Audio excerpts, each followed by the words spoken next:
Stunning anchorages, endemic wildlife and exciting sailing mark the final leg of our New Zealand circumnavigation from Fiordland to Whangarei.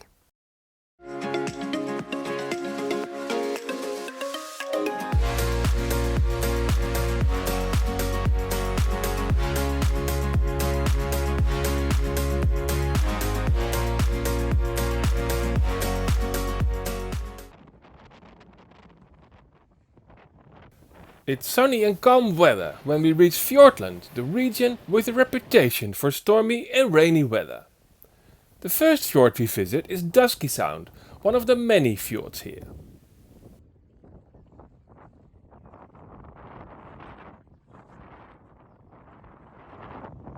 We are in Dusky Sound in Luncheon Cove. This is where we have moored, and it's also where Captain Cook once moored.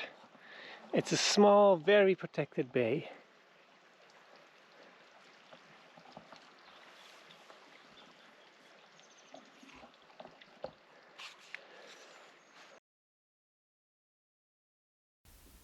We explore Anchor Island, which is pest free.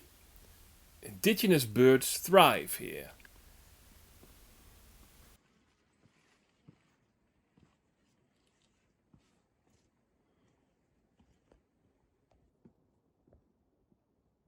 What a beautiful day. This is not normal, we're told. Stunning.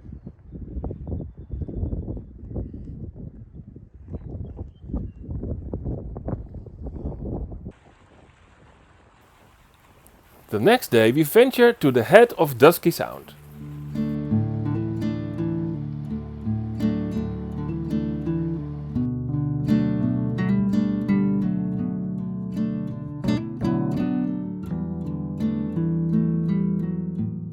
Our new, longer anchor chain comes in handy.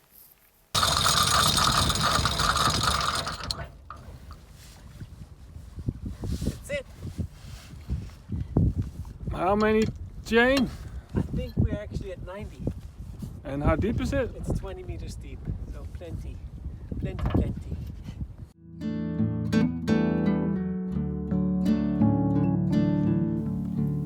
Although there is an established trail, we are the only hikers in this remote wilderness.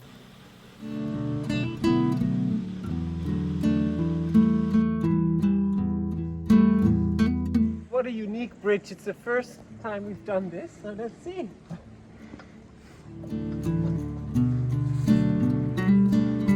Hoppa.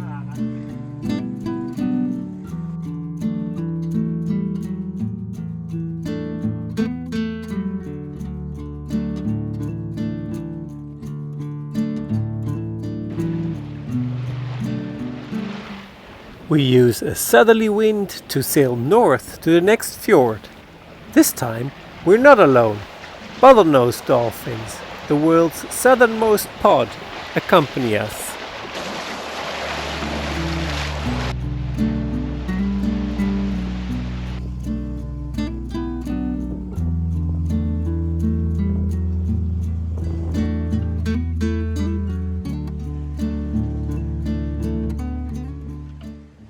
So we're in Doubtful Sound, which is a beautiful panorama here.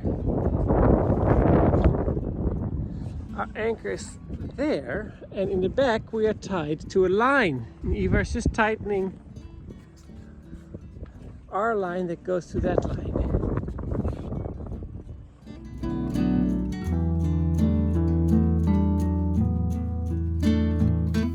We are surrounded by kakas, rare birds that thrive here thanks to Fiordland's National Park status. Marine species also benefit, as fishing is strictly regulated.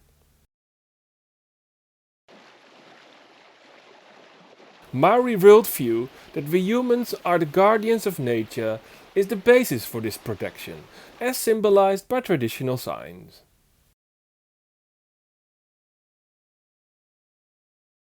At Gear Arm, the head of Doubtful Sound, we find another way to explore the area.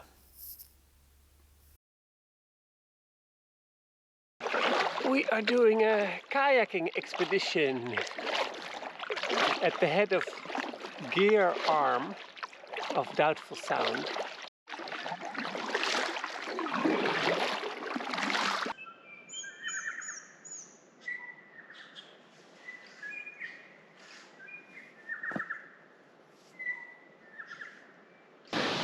So we've reached the end of the river. Oh, this is actually side arm of the river. Wow, look at that.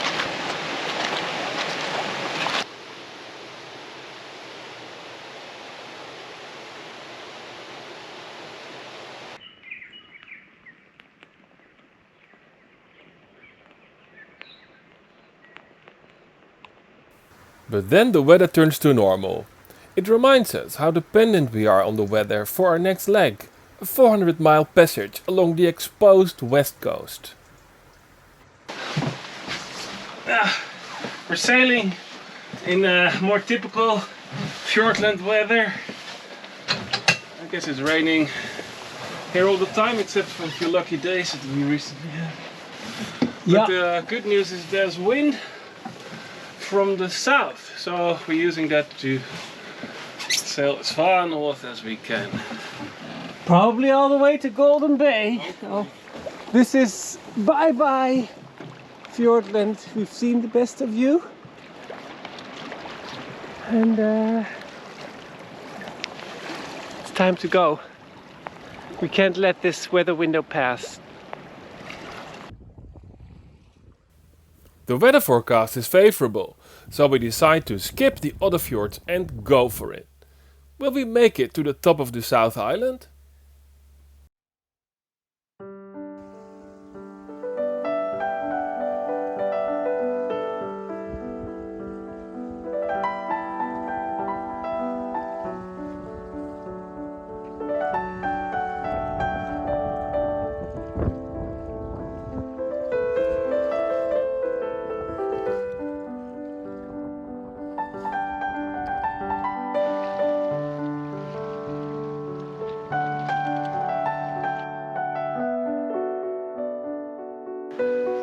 It's day 3 on our passage from Fiordland to the Golden Bay, and it's going very slowly, as you can see. More wind is expected. All day we've had this view of Mount Cook.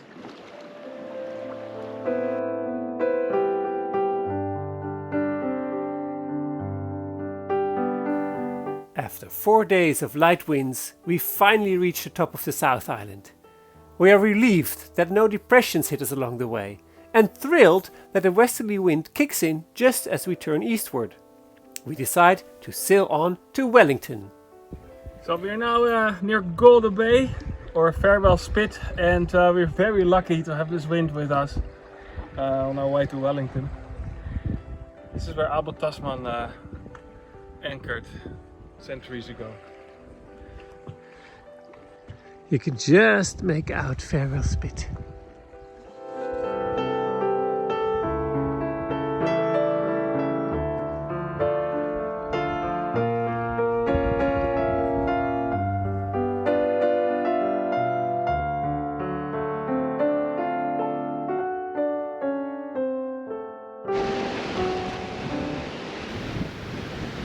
Close to Wellington, the wind picks up.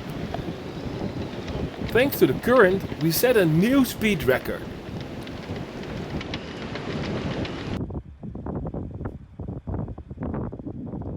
Once moored in the heart of town, we explore New Zealand's capital and meet up with friends.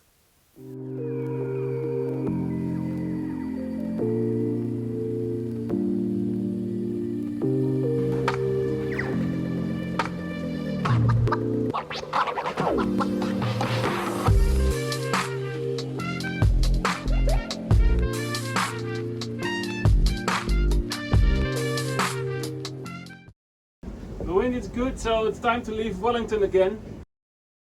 The challenge is that we first have to sail southeast to Cape Palliser before turning northeast to the East Cape.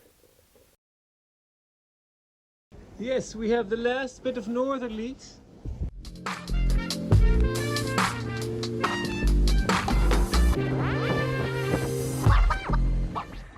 The weather has completely changed within an hour. It has gotten sunny. The wind has turned. We had to jibe.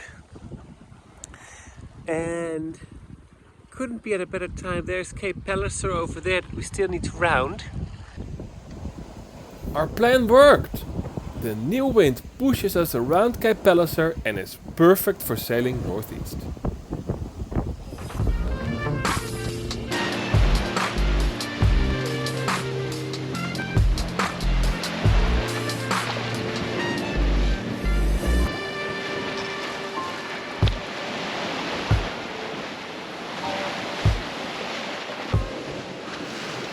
As we close in on the East Cape, the wind increases considerably.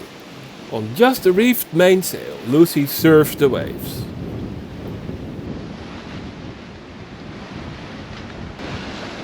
That's the East Cape, we've rounded it. It's westward from here on.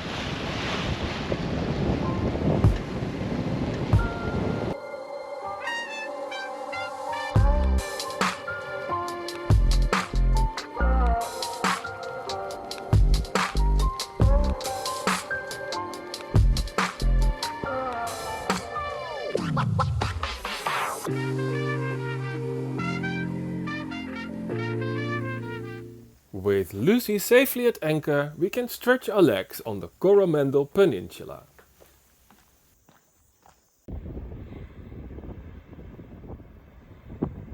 So we are nearing the end of our circumnavigation of New Zealand. We're in the northern part of the Coromandel Peninsula, and we are hiking in this beautiful forest that is protected. And they're reintroducing kauri, very nice. We are anchored in the bay down there.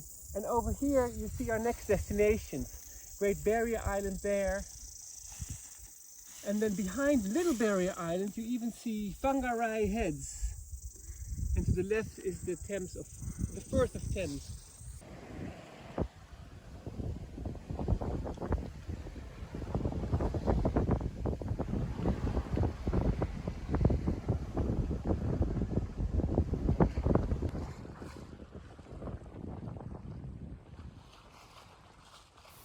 We make our way to Great Barrier Island's Fitzroy Harbour via a narrow passage.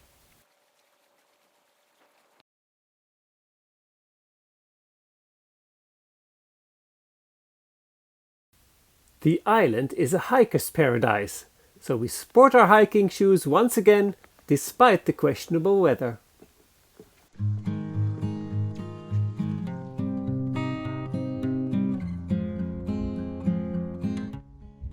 We're in a canyon. Look at that.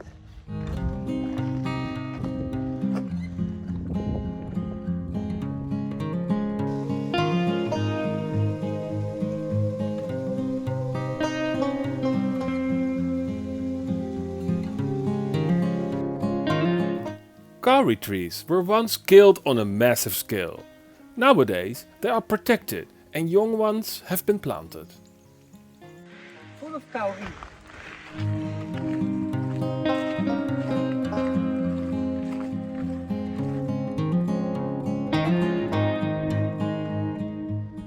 We're on the summit of Mount Hobson, around 600 meters above sea level. It's the highest summit in Great Barrier Island.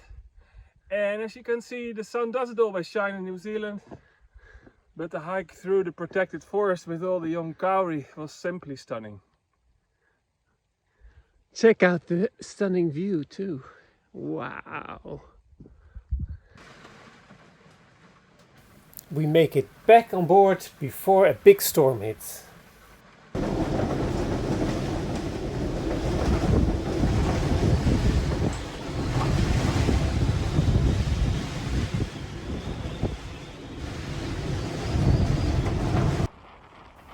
As soon as the weather clears, we sail back to Whangarei to complete our circumnavigation of New Zealand.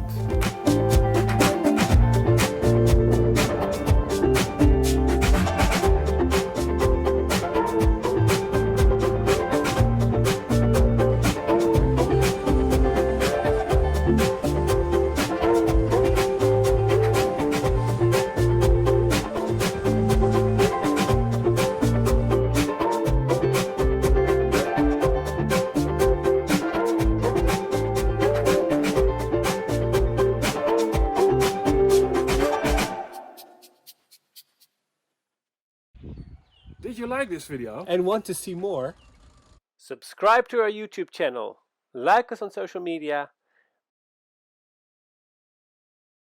become our patron on Patreon, or subscribe to our email newsletter on our website.